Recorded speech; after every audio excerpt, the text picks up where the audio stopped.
오늘 우리가 함께 봉독한 누가복음 13장 1절부터 5절 말씀을 본문으로 회개하지 않으면 망하리라는 제목으로 함께 말씀을 은혜 나누겠습니다.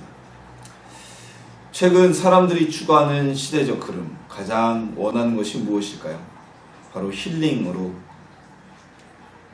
표현될 수가 있을 겁니다. 힐링, 치유함을 받는 것, 좀 더 넓게 가자면 웰빙. 그래서 요즘에는요, 각 대학마다 상담대학원을 개설하는 게 붐입니다. 상담대학원을 개설하면요, 많은 학생들이 몰려듭니다. 마음의 어려움과 마음의 아픔을 상담을 공부하는 과정을 통해서 치유받을 수 있다고 생각하기 때문이죠. 결국 안정과 평안, 치유가 요즘 시대의 흐름의 주요한 대세가 되고 있습니다. 결국 교회도 이런 흐름에서 많이 벗어나지 못하고 있습니다. 그래서 교회에서 행해지는 설교들의 주제들을 대부분 보면요, 대다수의 강단에서 주어지는 설교의 내용들이 마음의 상처를 위로하고 치유해주고, 그리고 삶의 고난에서 힘을 주는 축복의 말씀들, 또한 이런 주제들을 가지고 행해지게 됩니다. 이런 사역 역시 예수님이 이 땅에서 우리에게 하셨던, 사람들에게 하셨던 사역 중에 아주 주된 사역 중에 하나였습니다. 예수님은 지친 영혼을 위로하고요, 쉬게 하셨고요, 시편 23편과 같이 그들에게 쉴만한 물가와 푸른 초장이 되어주셨고, 목마른 자에게는 그 마음에서 영생하도록 솟아나는 샘물이 되어주신 예수님이십니다. 그런데 말입니다, 우리가 여기서 한 가지 생각해 봐야 될 것이 있습니다. 분명 이 시대에는 위로가 필요한 시대입니다. 그리고 사람들이 사는 시대에는 늘 위로가 필요한 자들이 있었습니다. 예수님 역시 가난하고 약하고 병들고 그들의 마음 가운데 위로가 없었던 자들을 향해서 위로와 치유의 메시지를 전하셨습니다. 하지만 위로만이 모든 것을 치료한, 모든 것을 치유한 만병통치약일까요? 사람이 단 걸 좀 먹어야 됩니다. 단 걸 먹지 않으면요, 입도 쭌쭌하고 좀 뭔가 무료하기도 하고, 적절한 당분은 우리가 살아가는데 삶의 에너지원이 되고요, 또한 적절한 당분은 우울한 마음에 우울을 사라지게 하는 힘이 있습니다. 하지만 단 걸 너무 좋아해서 너무나 많은 당분을 섭취하게 되면요, 오히려 더 필요하게 되고 결국은 여러 가지 부작용과 몸의 건강을 해치는 결과가 오게 되겠죠. 사람은 필수적으로 염분을 먹고 살아야 됩니다.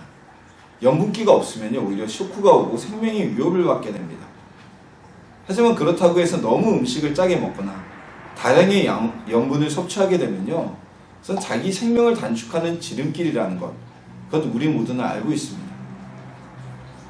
어린아이들에게는 충분한 부모의 사랑이 필요합니다. 하지만 그 사랑이 너무 차고 넘치게 되면 그것은 아이를 위하는 것이 아니라 아이의 인생도 망치고 그 아이에게 기대를 가졌던 부모 자신들의 인생도 망치는 일이 되고 맙니다. 예수님께서 하신 말씀과 사역 중에 가장 기본이 되고 근간이 되어야 할 말씀이 부족한 시대가 아닐까 싶습니다. 그 말씀과 메시지는요, 바로 회개입니다. 회개가 없는 신앙은요, 더 이상 믿음이 아닙니다. 회개가 없이 푸른 초장과 쉴만한 물가와 이와 같은 위로만 찾아다닌다면 그 신앙은 바른 신앙으로 설 수도 없고 영혼의 구원과는 점점 멀어지게 되겠죠. 이것은 마치 당분만 잔뜩 먹는 어린아이와 같은 모습입니다. 어린아이들은 무조건 단 걸 좋아하죠.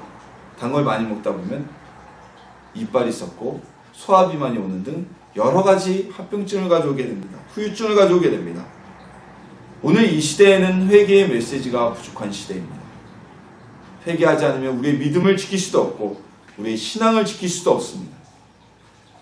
오늘은 예수님께서 우리를 향하여 하신 회개에 대한 말씀들을 나누며 우리가 진정한 회개를 하고 진정한 회개 가운데 나갈 수 있는 주님의 자녀들이 되시기를 소망합니다. 먼저 우리에게 있어서 회개란 무엇일까요? 자, 회개가 무엇입니까? 라고 물으면 많은 성도님들이나 많은 주일학생들이 이렇게 대답할 겁니다. 죄의 용서함을 구하는 것이요, 근데 회개란 단어의 뜻에는요, 죄의 고백과 돌이킴이라는 뜻이 담겨져 있습니다. 회개는요, 죄의 용서를 구하는 행동, 이걸 포괄적으로 우리가 회개라고 이야기를 하죠. 하지만 그것이 회개의 전부가 아닙니다. 회개의 원래 의미는 내가 죄를 졌으니까 용서해 주세요, 이거보다는 제가 이러한 죄를 졌습니다. 그리고 다시는 그 길로 가지 않겠습니다라는 죄의 고백의 의미가 훨씬 더 깊습니다. 인류에게 죄가 들어오게 된 것은 인류 최초의 사람이었던 아담이 죄를 범함으로 인해, 하와가 죄를 범함으로 인해 그 후손은 모두 다 죄의 유전을 가지고 살아가게 되었죠. 근데 아담이 범죄하였을 때 어땠습니까? 하나님께서 아담에게 나타나셔서 물으셨을 때, 아담이 꾸짖으셨을 때 뭐라고 합니까? 하나님, 잘못했습니다. 제가 하나님의 말씀을 들었는데도 불구하고 선악을 알게 하는 열매를 따먹었습니다. 용서해 주십시오.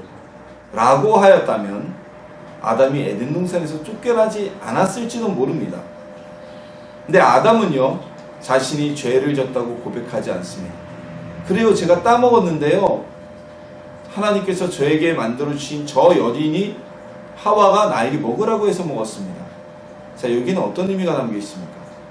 자신은 죄가 안 지려고 했는데 저 여인 때문에 죄를 졌다는, 저 여인이 더 죄가 크다는, 그리고 그 여인을 하나님이 지어주셨기 때문에 어떻게 보면 하나님께도 일말의 도의적 책임이 있다는 핑계가 되었죠. 하와는 어땠습니까? 자기 손으로 그 선악을 알게 하는 나무 열매를 따먹은 이후에도 하나님이 그를 향하시자 자신의 죄가 아닌 저 뱀이 나를 유혹하였으므로 라고 핑계를 대고 밀어버렸습니다. 그 누구도 자신의 죄를 고백하지 않았죠. 그들에게 돌아온 것이 무엇입니까? 자신의 죄를 고백하지 않은 아담과 하와에게 돌아온 것은 에덴 동산에서의 추방과 영원한 죽음, 그리고 삶의 고난, 피땀 흘려 일을 해야 생계를 유지하시고, 그리고 여인은 임신과 출산의 고통을 가져야 하는 징계를 받게 되었습니다. 자, 우리가 회개라는 것을 잘못 생각하면요, 그냥 죄의 용서를 구한다는 개념이 되어버리고 맙니다. 그래서 자신의 죄를 고백하고, 철저하게 자의 죄를 고백하고, 그리고 그 죄를 다시 짓지 않겠다는 돌이킴이 동반되지 않고 그냥 예수님, 제가 이런 잘못을 졌으니까 용서해 주세요, 그리고 또다시 그 위치로 돌아가는 다람쥐 쳇바퀴와 같은 일이 되돌아가고 마는 것입니다. 자신의 죄의 고백과 삶이 없이 말로만 예수님 용서해 주세요 라고 기도하게 되는 것은, 이건 진정한 회개가 아닙니다. 회개는요, 자신의 죄를 온전히 고백하고, 그리고 자신의 잘못을 솔직하게 고백한 이후에는 다시는 같은 잘못을 저지르지 않는 것, 그러지 않으려고 하는 것, 그것이 바로 회개인 것입니다. 그 모습을 보신 하나님께서 죄를 지은 죄인이지만 그의 죄를 용서하게 되실 것입니다. 회개에 대한 개념이 분명하지 않으면요, 죄에 대한 두려움, 그리고 죄로부터 돌이키려는 이 의지가 약해질 수밖에 없습니다. 그러니까 앞에서 제가 말로만 구하는 회개는 이게 모두 용서를 받는 게 아니라고 했잖아요. 진정한 회개가 아니라고 했지 않습니까? 진정한 회개가 아니라는 것은, 말로만 구하는 것은 모두 다 용서받을 수 있는 것이 아니라는 겁니다. 근데 우리가 회개를 단순히 죄의 용서함을 구하는 행위라고만 정의를 한다면 이런 공식이 성립이 되겠죠. 용서를 구한다? 그럼 하나님은 나의 기도를 들으시고 예수님의 보혈로 나를 용서해 주신다 라는 공식이 세워지게 됩니다. 맞는 공식이지만 회개는요, 어떤 기계적인 연쇄 반응이 아닙니다. 우리가 자판기에다가 동전을 넣고 원하는 상품을 누르면 그 상품이 나오듯이, 회개란 것은 내가 예수님께 죄의 용서를 구하면 기계적으로 예수님이 우리의 죄를 용서해 주시는 그런 게 아니라는 겁니다. 회개는요, 자신의 마음에 먼저 깊은 뉘우침, 내가 정말 이 죄를 다시는 짓지 말아야겠구나, 내가 아닌 이가 진짜 잘못한 죄구나, 이 깊은 뉘우침과 그 죄에 대한 고백, 하나님, 제가 정말 이런 죄를 졌습니다, 용서해 주십시오. 그리고 거기에 더해서 다시는 그 죄를 짓지 않으려는 결심을 하고 나올 때 그때 이루어지는 것이 바로 회개입니다. 죄에 대한 인정과 고백하는 것. 그것이 진정한 의미의 회개인 것입니다. 몇몇 사람들은 이런 얘기를 합니다. 예수 믿는 사람들은 죄를 짓고 가서 기도하면 용서받는데 그러고서 또 죄를 짓더라. 같은 행동을 반복하는 게 그리스도인가 봐 라고 말을 합니다. 왜 이런 오해가 생기게 되었을까요? 이건 회개에 대한 오해에서 비롯된 것입니다. 죄의 용서는 하나님의 권한에 속해 있음에도 불구하고 기계론적으로 우리가 회개를 생각한다면 내가 죄를 구하면 무조건 용서해 주시는, 죄의 고백과 돌이킴이 없이도 회개했기 때문에 내 죄가 용서받았다는 아주 잘못된 도식에 빠지기 때문에 이러한 이야기들을 우리가 듣게 되고, 그리고 많은 성도들이 그런 삶을 살아가게 되는 것입니다. 진정한 회개한 그리스도인이라면요, 죄의 삶을 살지 못하게 되죠. 우리가 진정 나의 죄의 고백을 있은 다음에 우리의 죄를 향한 마음을 끊는 돌이킴이 있을 때 그 이후에야 하나님께서 우리의 죄를 용서하여 주시는 것입니다. 회개는요, 우리 기독교 신앙의 핵심입니다. 회개 없이 죄사함 없고요, 회개 없이 구원 없습니다. 예수님께서 십자가에서 죽으신 것도 회개한 이들을 용서하기 위해서 대신 우리의 산재물이 되어 죽음을 맞이하셨던 것입니다. 회개는 단순히 죄의 용서를 구하는 것이 아니라 죄의 고백과 돌이킴이라는 사실을 깨달으시고 이제부터는 회개할 때 용서함보다는 죄의 고백과 돌이킴을 먼저 선행하시는 하나님의 자녀들이 되시기를 예수님의 이름으로 소망합니다. 자, 우리 구원은 조건이 있습니다. 죄가 없어야 된다는 겁니다. 즉, 죄사함을 받은 사람만이 영생을 얻게 되는 것입니다. 사망에서 아담과 하와의 죄로 인해 정령 죽게 되었던 우리가 예수님을 믿고 죄사함을 받게 되면 영생의 자리로 포지션이 옮겨지게 된다는 것입니다. 죄가 있는 이들은요, 지옥에서 자신의 죄에 대한 형벌을 분명히 받아야만 합니다. 오직 용서받은 자만이 그 지옥 형벌로부터 벗어날 수 있습니다. 왜냐하면요, 하나님께서 용서하시면 그는 모든 죄로부터 사면을 받은 것이기 때문입니다.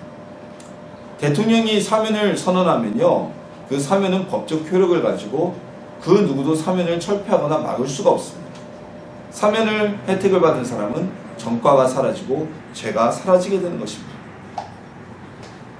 그렇다면 죄사함, 즉 용서는 어떻게 해서 우리가 받게 되는 것일까요? 구약시대, 예수님이 오시기 이전 시대에는요, 자신의 죄의 사함을 받으려면 하나님 앞에 짐승으로 대신하여, 자기를 대신해서 형벌을 가해야만 했습니다. 이것이 바로 속죄제인데요, 죄를 지은 사람이 양이나 소나 염소 같은 짐승을 가지고 성막이나 성전으로 가게 됩니다. 그리고 그 짐승에게 손을 얹고 안수하면서 자기가 지은 죄를 그 짐승에게 덮어 씌웁니다. 이걸 전문적인 용어로 전가라고 합니다. 죄의 전가, 죄를 넘긴다는 얘기죠. 그렇게 되면 제사장은요, 그 제물을 가져가서 잡아서 피를 받고 피를 뿌리고, 그리고 제단에서 그 제물을 태워서 하나님께 올림으로 인해서 죄의 형벌을 집행하고, 죄를 지었던 사람은 죄의 용서를 받게 되었던 것입니다. 즉, 죄인인 사람이 받아야 할 형벌과 그가 흘려야 할 피를 제물이 된 짐승이 대신 받게 된 것입니다. 그렇기 때문에 구약시대에는요, 원칙적으로는 죄를 짓고 살 수밖에 없기 때문에 최소한 1년에 한 번 이상, 또는 죄를 지을 때마다 수시로 성막이나 성전을 찾아가 자신의 죄를 짐승을 통해 대신 사함을 받아야만 했습니다.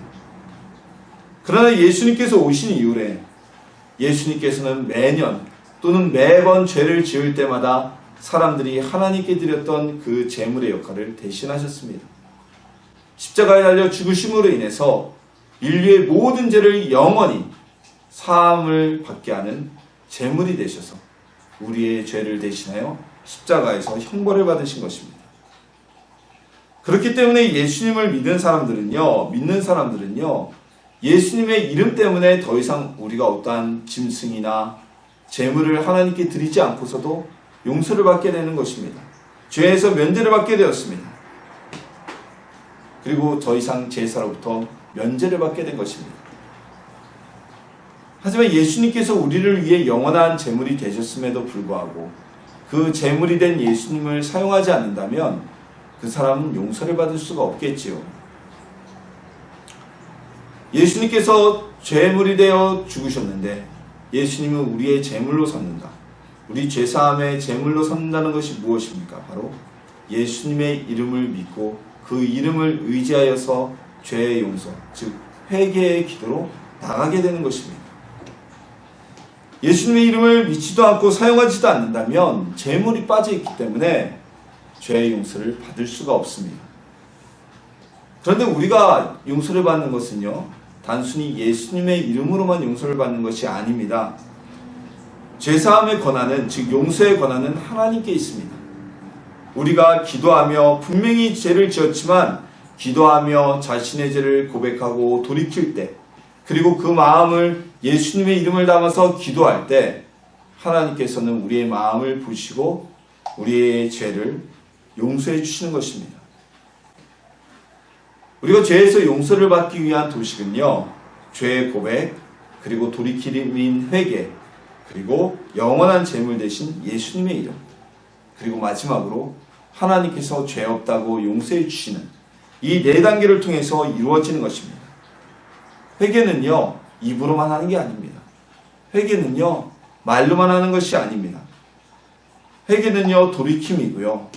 회개는요, 자신의 죄를 철저히 고백하는 것이고요. 그리고 회개는요, 예수님의 이름을 통해서 이루어질 수 있는 것입니다. 마지막으로 이 모든 것을 우리가 갖췄어도 우리의 죄를 용서하시는 하나님의 은혜가 함께 수반될 때 우리는 용서를 받을 수 있게 되는 것입니다. 우리가 이 모든 조건에 갖추어서 하나님의 은혜, 용서의 은혜를 받아 누리는 성도님들이 되시기를 소망합니다. 우리의 죄를 철저히 고백하고, 그리고 우리가 지은 죄로 다시 돌아가지 않기 위한 돌이킴의 마음이 가득하고, 예수님의 이름으로 죄의 용서를 구하며 하나님께서 의롭다 하시는 그 칭의의 단계까지 거치게 되어서 죄로부터 해방받는 그 기쁨을 평생 누려가는 우리 성도님들이 되시기를 주의 이름으로 소망합니다. 그런데 오늘 본문에서 예수님께서는 너희도 회개하지 않으면 망하리라고 말씀하셨습니다. 무슨 말씀일까요? 이 강력한 메시지에는요, 이 메시지를 설명하기 위해서 두 가지 사건이 먼저 등장을 하게 됩니다. 몇 사람이 와서 소문을 들은 것인지 한 이야기를 시작합니다. 빌라도, 당시 유대의 총독이었던 빌라도가 반란을 일으켰던 갈릴리 사람들을 학살하고 그들의 피를 자신들이 드리는 제사의 피로서 함께 섞어드렸다는 소문이 온 이스라엘 가운데 퍼지게 되었습니다. 그 소문을 들은 사람이 와서 수군대면서 소문을 전하며 이야기하는 것입니다. 이때 예수님께서는 또 다른 이야기로 이들 사람들의 생각을 떠오르게 하십니다. 실로암 망대가 무너져서 그 망대에 깔려 죽은 18사람. 일반적으로 사람들은 참 재수없다고 얘기를 하죠. 근데 이 시대 당시에 이스라엘 사람들은 어떻게 생각했냐면요, 갑작스러운 사고로 죽거나 또는 총독의 제물로 피가 사용되거나 이런 건 다 벌 때문에 오는, 자신들의 죄 때문에 오는 형벌이라고 생각을 하고 있었습니다. 그런데 예수님께서는요, 이들에게 그렇게 말씀하시는 거예요. 그들이 더 많은 죄를 지었기 때문에 그렇게 갑작스러운 사고로 비참하게 목숨을 잃은 것이 아니다라고 말씀하고 계십니다. 너희도 그들보다 죄가 적지 않다. 너희는 의로와서 두 발로 걸어다니면서 사는 줄 아니? 너희는 의롭기 때문에 망대가 무너져 깔려 죽을 일이 안 생긴 줄 아니? 그것이 아니다. 너희도 역시 똑같은 죄인이다. 누구든지 자기 죄를 고백하고 회개하지 않는다면, 돌이키지 않는다면 그는 반드시 망함을 피하지 못할 것이라고 선언하신 것입니다. 오늘 본문에서 예수님이 말씀하신 망한다는 이 단어는요, 이 개념은요, 오늘날 우리가 생각하듯이 어떤 경제적인 어려움을 가져오거나 아니면 사회적인 위치에서 추락하게 되는 것을 그것만 의미하는 것이 아닙니다. 그렇게 해석해서는 안 됩니다. 왜냐면요, 예수님께서는 우리의 이 현실적인 삶의 복보다는 우리의 내세적인 삶, 즉 우리 영혼의 구원과 우리 영혼의 심판을 위해서 오신 분이라는 것이죠. 죄송합니다. 우리 영혼의 구원과 영혼의 복을 위해서 이 세상에 오신 분이, 거기에 더 관심 있으셨던 분이 바로 예수님입니다. 그래서 오늘 본문에서 예수님이 망하겠다고 하신 그 주안점은요, 경제적인 망함이 아니라 영혼의 복과 영혼의 영생에 대한 망함을 말하는 것이지, 이 땅에서 복과 망함으로 해석해서는 안 된다는 것입니다. 성경에는요, 회개하지 못하거나 회개하지 않아서 망한 사람들이 여럿 있습니다. 그 대표적인 인물로 우리는 늘 이스라엘의 초대왕이었던 사울을 손꼽습니다. 사울은요, 하나님께서 이스라엘의 첫 번째 왕으로 세우실 만큼, 이때 당시 왕의 개념은요, 오늘날처럼 권력자가 아니라 사실상 하나님이 처음 세우실 때는 하나님을 대신하여 백성들을 다스릴 자라는 개념으로 세우신 거예요. 그만큼 그래서 사울을 세우셨는데, 이 사울에 아주 치명적인 문제가 있었습니다. 사울은요, 회개하지 않는 사람이었어요.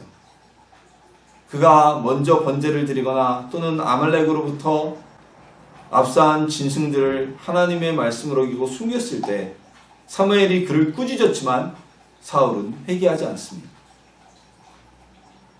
그는 이후에도 다윗을, 죄 없는 다윗을 쫓아다니다가 다윗에 의해서 2번이나 목숨을 잃을 수 있는 기회를, 다윗 때문에 죽음을 면케되었지만 2번이나 회개의 기회가 주어지지만 그는 자신의 죄의 고백만 하고 돌이키지 않는 삶을 살았습니다. 여전히 다윗을 쫓았다는 것입니다. 사울 어떻게 됐습니까?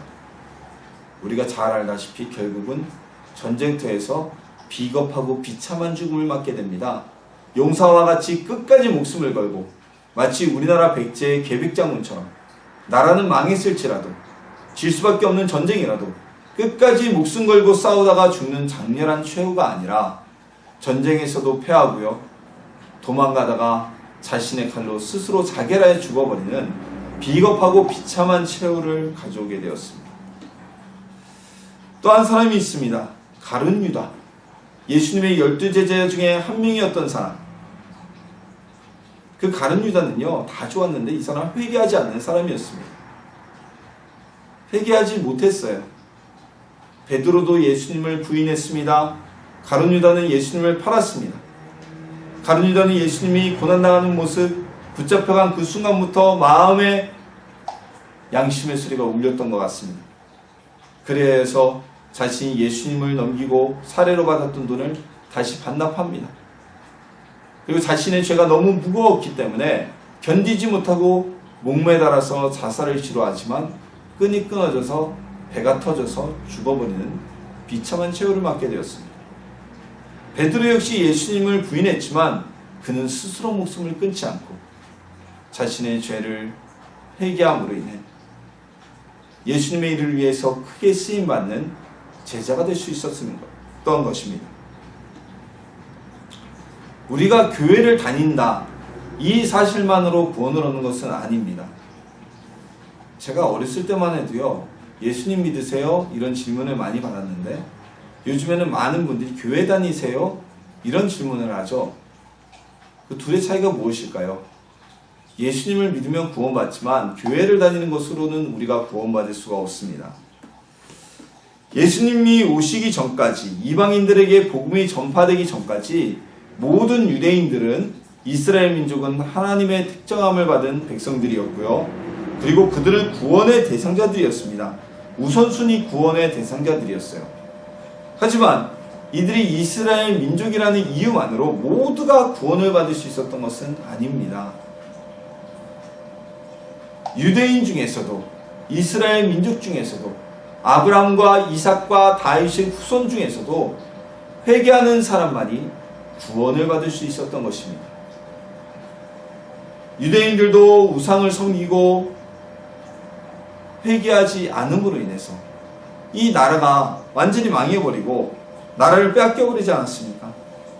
수많은 선지자들이 또한 예수님 오시기 직전에 세례 요한이 회개하라고 외쳤지만 이스라엘 민족은 그 소리를 듣기 싫어했습니다. 자, 오늘날에도요, 누군가가 직설적으로 와서 야, 너 이거 잘못하고 있어, 너 빨리 뉘우쳐, 똑바로 해 라고 얘기하면, 똑바로 앞으로 돌이켜서 살아라고 얘기를 하면 그 이야기 듣기 좋은 사람 아무도 없을 거예요. 저부터도 그렇게 직설적으로 얘기하면 아니 지가 뭔데 내가 잘못하거나 말거나 뭐 나를 돌이키라고 훈계질하고 있어? 라고 기분 나쁘기가 아주 쉽겠죠. 하지만 그것이 사는 길입니다. 회개하지 않으면 망하게 됩니다. 회개하지 않는 사람, 죄의 고백과 돌이킴이 없는 사람은 지옥의 VIP 회원이 되어서 예약이 될 것입니다. 그래서 우리는 회개해야만 합니다. 예수님을 믿는다는 것은요, 나의 죄를 고백하고 삶을 돌이키고 그리고 그 죄의 용서를 구한다는 의미입니다. 그리고 그 용서함을 받았다는 의미가 바로 예수님을 믿는다는 의미입니다. 예수님을 믿는다고 하면서 회개하지 않는다면 바리새인과 서기관들처럼 하나님을 안다고 하지만 망하게 되는 사람이 되고 마야 합니다. 아주 비참한 삶을 살게 됩니다. 우리 회개합시다. 회개해야만 삽니다. 회개해야만 구원받을 수 있습니다. 회개하여 하나님의 용서의 은혜 가운데 들어가는 그 용서의 은혜를 누리는 성도님들이 되시기를 예수님의 이름으로 소망합니다. 목사님들이 강단에서 회개하라는 설교를 하면요, 성도들의 인상이 찌그러진다는 것이 바로 우리가 살아가는 오늘날 이 시대입니다. 그러다 보니까 성도들이 싫어한다고 해서 강단에서 회개 메시지가 점점 줄어들게 되었습니다. 맨날 회개하라고 그러면 성도들이 출석이 줄게 되고 부흥이 안 될까 봐요. 위로의 메시지와 축복의 메시지를 더 많이 전하게 되었습니다. 그리고 실질적으로 그런 교회들이 부흥하고 성장하게 되었습니다. 그러다 보니 이제는 강단에서 회개의 메시지를 전하지 않는 것이 거의 보편화가 되고 있습니다. 하지만 우리가 귀가 즐거운 게 좋을까요? 영혼이 구원받는 게 좋은 것일까요? 무엇이 더 나은 것일까요? 마음의 위로와 치료는요, 상담자들을 통해서도 받을 수 있습니다. 하지만 죄의 용서함은, 회개는 성경 외에는, 교회의 설교 시간 외에는 누구도 우리에게 말하지 않습니다. 회개하라는 메시지는요, 세례 요한의 이야기뿐만이 아니라 예수님이 하셨던 아주 중요한 선포의 메시지 중에 하나였습니다. 예수님께서 병을 고치시고 귀신을 쫓아내시고 그리고 죽은 자를 살리시고 위로만 주신 것이 아닙니다. 예수님 역시 회개하지 않으면 망하리라고, 우리가 죄사함을 받으라고, 그래야만 산다고, 죄를 고백해야만 한다고, 죄에서 돌이켜야만 한다고, 그래야 산다고 말씀하고 계시는 것입니다. 회개하지 않으면 구원과는 관계가 없습니다. 구원받을 수가 없습니다. 회개는요, 단순히 죄의 용서를 구하는 기도가 아닙니다. 나의 죄를 고백하고 다시는 그 죄를 짓지 않기 위해 돌이키고 범하지 않으려고 하고, 그리고 그 모습을 하나님 앞에 우리의 영원한 산재물이신 예수님의 이름을 통해 고백할 때, 구할 때 하나님께서는 우리의 죄가 없다고 용서하시고 우리는 죄로부터 사함받게 되어질 것입니다.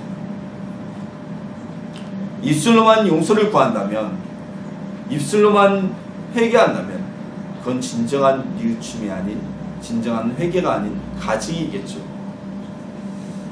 회개하는 성도님들이 되기를 소망합니다. 회개는요, 모든 그리스도인들이 누릴 수 있는 특권이며 누구나 가지고 있어야 하는 당연한 기본입니다. 회개 이후에 우리의 필요함을 구해야 하고 회개 이후에 하나님의 음성을 듣기를 구해야 하고, 회개한 이후에야 하나님의 복이 우리에게 임하기를 구할 수 있게 되는 것입니다. 교회를 수십 년 다녔어도 회개하지 않는 사람은 구원받지 못합니다. 목사라도 회개하지 않는 사람은 구원받을 수가 없습니다. 구원과도 천국과도 아무런 관련이 없는 사람입니다. 회개하지 않는 사람입니다. 우리가 회개할 때 하나님의 구원과 복이 우리 가운데 임재하게 됩니다. 우리가 회개할 때 이 땅의 새 축복도 삶의 복도 임하여지게 될 것입니다. 회개할 때 우리는 흥하게 됩니다. 회개하지 않으면 망하겠지만 회개한다면 우리는 흥하게 되어질 것입니다. 시시때때로 순간순간마다 날마다 시간마다 때마다 회개하여서 우리의 죄를 용서하시는 하나님의 은혜 안에 들어가는 주님의 자녀가 되시기를 예수님의 이름으로 축원합니다.